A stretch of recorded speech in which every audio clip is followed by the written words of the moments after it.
new football operations center as planned? You know specifically? Or? Well, it would be office areas for the coaches, meeting rooms for the players, new locker room, new weight room, new training room, an area for meal service, new cafeteria, a spot where our student athletes can go and in a central location, having everything, their practice facilities, their meeting facilities, all together under one roof. So we're in the planning and schematic design phase of that right now. So hopefully in the coming months we'll be able to share some preliminary visions of what that will look like. I think a lot of fans have a misconception about what the Oculus is supposed to do, especially on game day. I mean, can you state, here's what it will be, here's the way it will be on game day? Just Sure. Some background on that. The Oculus itself, the large cylinder, is an architectural feature to set off it was the final phase of the West End Zone project. Right. Practically, one of the things we were able to do as we looked at that final architectural feature is connect the south and north lower stands. We talk a lot about enhancing the fan experience, and one of the things that we had heard was the large number of our fans that park on the southwest end of our parking facilities would kind of come to this part of the area, walk down the hill, walk up the hill, walk upstairs to get to their seats on the north. Same thing for the folks that park in the northern area who happen to have seats in the south. So the idea of creating that pedestrian bridge through the Oculus really is going to allow folks to enter at the closest gate to where they park and then traverse the stadium to their seats with what we hope is a lot more comfort and some really great views along the way as well. What concerns or issues are there involving construction going all over the area with foot traffic and car traffic? Well, traffic in general is always something that we're very concerned about. We've worked with Dr. Wayne Sarasua of our civil engineering area, who's a traffic expert. He did a study back in 2004. We kind of reopened that study in 2014, and there are some changes that we're going to make in our traffic flow that hopefully will assist in inflow and most importantly, outflow after the game, for example. And these are all detailed in that 15 document.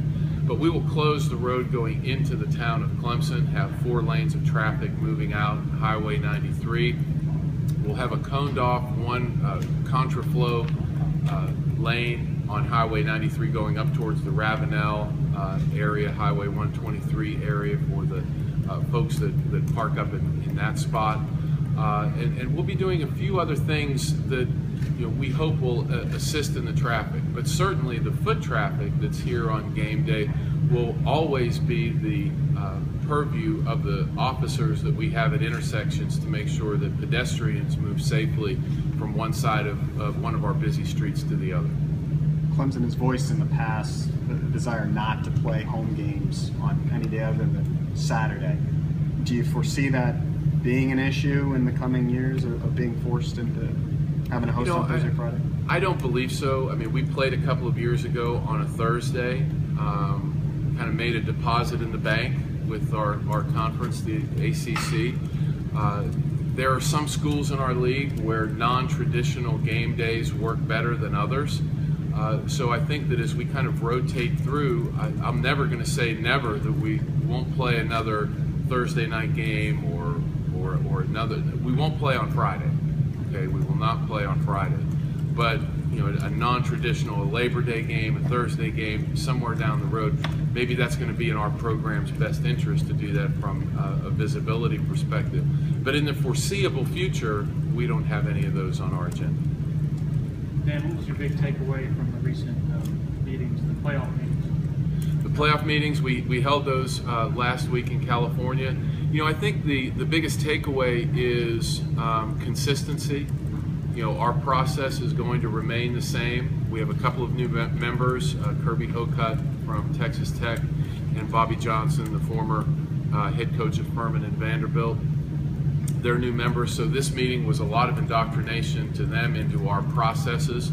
But I think as it relates to the returning committee members, it's again just to talk with the people that provide us data, and how we want to get that information. There was a tune-up on all of the video links that we have available to us, and all of those things were really kind of covered during that meeting. But as far as big changes are concerned, it's really very consistent to what we had done last year. Speaking of the playoff committee, earlier in the summer, Coach Sweeney had made some remarks regarding Notre Dame. What is the playoff committee or your and the other conference AD's thoughts right now as far as Notre Dame possibly joining the conference, or whether they should be in the conference? We really didn't talk about that, and each one of us will have our own way of calculating what those 4 teams are that we want to move forward in the playoff.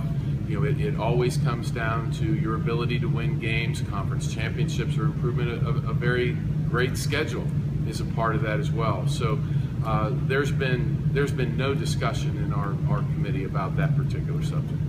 In your humble opinion, do you feel like Notre Dame needs to be in the conference, whether it be the ACC or not? In all due respect, I think given the position that I hold within the College Football Playoff Committee, I'm going to withhold that opinion. Has it been broached at all, the idea of selling beer or other alcohol on game days? We talk a little about that. It really hasn't gotten to first base. There's some things. It's all part of that fan improvement and experience type of a thing. Death Valley is such a unique place, and we are blessed right now with a fan base that wants to be here, that continues to come here for not only what happens on the field, but all the things around it, and we need to protect that. So I don't know that we have the impetus at this point in time to look at that as another revenue stream, and to be able to look at that as whether that would even make it a large revenue stream. If you sold beer here, there would be other things that are part of the Clemson tradition, I guess you would say, that might need to be altered, and we're not ready to go down that road at all. Do you monitor other schools as they begin to implement it? Yeah, you do, and I talk to my peers who have done that, and they give their opinions as to whether or not it's been successful, and what have been the positives and what have been the negatives, and whether it's here or one of our other venues, maybe that's something that we look at down the road.